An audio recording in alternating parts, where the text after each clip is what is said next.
Hi guys, welcome back to my channel. तो आज मैं आपके साथ this time I will not leave you का नेक्स्ट पार्ट शेयर करूंगी। ऐसे विहिंग और वांगजी सीढ़ियों में चढ़ रहे थे।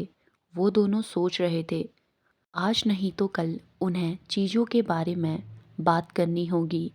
ऐसी कई चीज़ें हैं जो अभी उन्हें सुलझानी है। हाँ, अभी वो बस वो करते हैं जो उनके लिए और वेंस के लिए सही है। लेकिन उन्हें इन सब के बारे में अपनी फैमिलीज़ को बताना होगा जो उनके लिए सबसे मुश्किल है। उनका भयानक पास्ट उन्हें हमेशा सताते रहेगा। उनकी पिछली ज़िंदगी अंधविश्वास, गलतफहमी और बहुत सारी फ़रेब से भरी हुई है। लेकिन शायद इस बार वो दोनों बेहतर कर सकें, एक दूसरे के प्रति ज़्यादा सम्मान और लॉयल रह सकें। ऐसे ही वो दोनों सीढ़ियों के बीचों बीच पहुंचते हैं। विहिंग रुक जाता है और वांगजी की ओर एक क्वेश्चन लुक की तरफ देखने लगता है। वांगजी कंफ्यूज था। तभी विहिंग ने पूछा, लंजा, तुम वैनकिंग को कैसे मनाने वाले हो? क्या तुमने इस बारे में सोच लिया है? लंजा आंसर करता है इम्पैथी के जरिए। तभी विहिंग कहता है, हाँ, ये काम कर सकता है, पर एम्पैथी के लिए उसे हमारे साथ आना होगा। और हम उसे अपने साथ आने के लिए कैसे मनाएंगे? वो स्ट्रेंजर पर भरोसा नहीं करती है। अभी हम उसके लिए स्ट्रेंजर ही तो हैं। विहिंग की इस बात को सुनकर वांगची कहता है, तो इसके लिए तुम्हें ही कुछ सोचना होगा। तभी विहिंग पूछता है, मैं ही क्यों? लंजा ने आंसर किया, क्योंकि विहिंग उसे बहुत अच्छे से जानता है। इस बात पर विहिंग कहता है, रियली लंजा, तुम्हें ऐसा लगता है? वो हमारी पिछली जिंदगी में था और यकीन मानो वो एक स्कैरी वुमन है। प्लीज़ लंजा, मुझे उसके पास मत भेजो। मुझे लगता है तुम्हें उसके पास जाना चाहिए। वैसे भी इस बार तो हम साथ हैं ना, तो हम एक दूसरे की हेल्प कर सकते हैं। विहिंग बहुत ही होपफुली उससे कहता है। अब वांगची कहता है, मुझे विहिंग पर भरोसा है कि वो वैन किंग को मना लेगा। और वैसे भी मेरा वहाँ जाना सही नहीं है, क्योंकि मैं लेडी वैन को नहीं जानता। ये बात वांगजी ने अपनी सीरियस फेस और चेहरे पर एक फ्रोन के साथ कहा था। जैसे ही वो लोग सीढ़ियों के ऊपर पहुंचते हैं, विहिंग को जियान चैंग की आवाज़ सुनाई दी। जियान चैंग बहुत गुस्से में था। वो गुस्से में चिल्लाते हुए कहता है, विहिंग, तुम पिछले 2 दिनों से कहाँ गायब हो? क्या तुम पागल हो गए हो? तुम अपनी हरकतों से बाज क्यों नहीं आते? तुम खुद तो गए और साथ में सेकंड लैंड मास्टर को भी ले गए।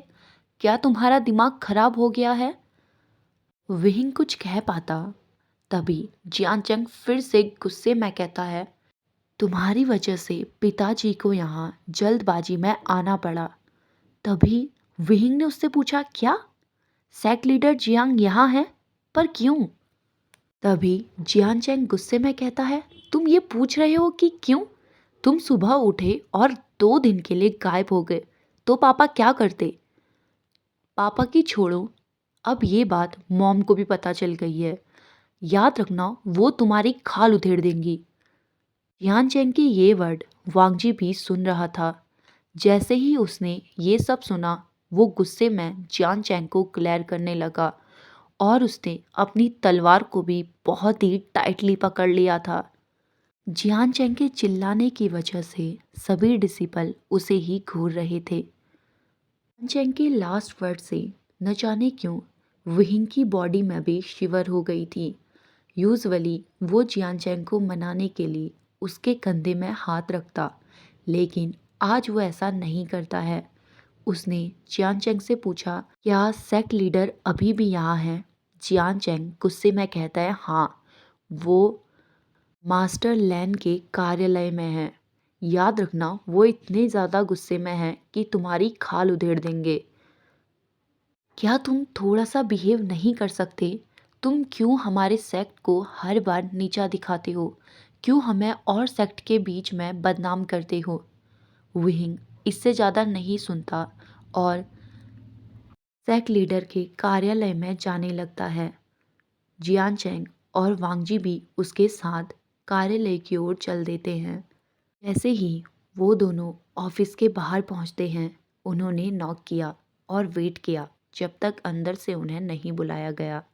अब वो अंदर जाने के बाद लैन कुरैन को और सेक लीडर जियान को बो करते हैं। जियान चैंग अपने फादर के पीछे जाकर खड़ा हो जाता है। वहीं लैन कुरैन था जो विहिंग की ओर बहुत ही घृणा से देख रहा था। मियान विहिंग की ओर देखकर कहता है, आशान, लैंड मास्टर ने मुझे बताया कि तुम उन्हें बहुत ज़्यादा परेशान कर रहे हो। मैं जानता हूँ कि तुम्हें खुलकर जीना पसंद है, पर याद रखो कि मैंने यहाँ तुम्हें पढ़ने के लिए भेजा था। लैंड मास्टर ने मुझे ये भी बताया कि तुम अपने साथ सेकंड लैंड मास्टर को भी ले गए। क्या ये सच है?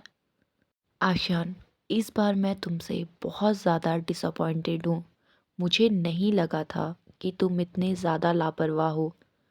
अगर मुझे पता होता कि तुम यहाँ इतना ज़्यादा परेशान करोगे तो मैं तुम्हें यहाँ कभी आने ही नहीं देता। विहिंग कुछ नहीं बोलता। वो बस अपनी नज़रें झुकाकर खड़ा था, क्योंकि उसने नहीं सोचा था जो इंसान अभी उसके सामने है वो उनको दोबारा जिंदा देख पाएगा। विहिंग उस इंसान की आंखों में देखने की हिम्मत नहीं कर पा रहा था। अभी उसकी बॉडी कांप रही थी। वो खुश था बहुत ज़्यादा, जिसे बयां कर पाना मुश्किल है। ब्लैन कुरन चिल्लाते हुए कहता है, वी वुशान, क्या तुम्हें अपनी सफाई में कुछ नहीं कहना? जब से तुम क्लाउड रेसेस में आई हो तब से तुमने सिर्फ परेशानियां ही खड़ी करी हैं। तुम्हें यहाँ के रूल्स की भी कोई परवाह नहीं। मैंने यूनमैक के लीडर से कहा है, अगर वो तुम्हें अपने साथ वापस ले जाएंगे तो बहुत अच्छा होगा। तुमने वांगजी को भी बिगाड़ कर रख दिया है। आज के बाद मैं तुम्हारे जैसे लड़के को कभी भी क्लाउड रेसेस में एडमिशन नहीं दूंगा। तुम बिल्कुल अपनी माँ की तरह हो, लापरवाह और सिर्फ परेशानी खड़ी करने वाला। ये सब कहते हुए लैन कुरैन का गुस्सा साफ नजर आ रहा था। वहीं दूसरी ओर वांगजी अपने चाचा की बातों से इतना ज़्यादा गुस्सा हो गया था कि उसने बीचेन को बहुत ही टाइटली पकड़ लिया। हालांकि वो कुछ नहीं कहता। वहाँ पे जो कुछ भी हो रहा था, ये सब देखकर विहिंग की हंसी छूट गई। वो हंसते हुए सोचने लगा, ये सब कितना आसान है। ये लोग हर एक बात का ब्लेम उसके ऊपर कितनी आसानी से डाल देते हैं। हर बार उसे ही दोषी ठहराया जाता है, चाहे उसकी गलती हो या ना हो। ये सोचकर वो हंस रहा था। तभी जियान चैंग गुस्से में कहता है, विहिंग, तुम हंस क्यों रहे हो? क्या तुम्हें ये सब मजाक लग रहा है? फाइनली विहिंग ने अपनी नजरें उठाई। बोलने से पहले वो पूरे रूम की ओर देखता है। अब वो कहता है, प्रिंस जियान, मैंने ये नहीं कहा कि ये एक मजाक है। बस मुझे हंसी इस बात से आ गई कि आप लोगों को लगता है मैं इतना पावरफुल हूँ कि अपने साथ सेकंड मास्टर लैन को इतनी आसानी से ले जा सकता हूँ। और क्या कहा आपने? मैंने सेकंड मास्टर लैन को बहकाया है? कि आप सब लोग ये भूल रहे हैं कि वो कोई बच्चे नहीं है जिसे मैं बहका लूँ। और क्या कहा? जब से मैं यहाँ आया हूँ सिर्फ परेशानियाँ खड़ी करी हैं।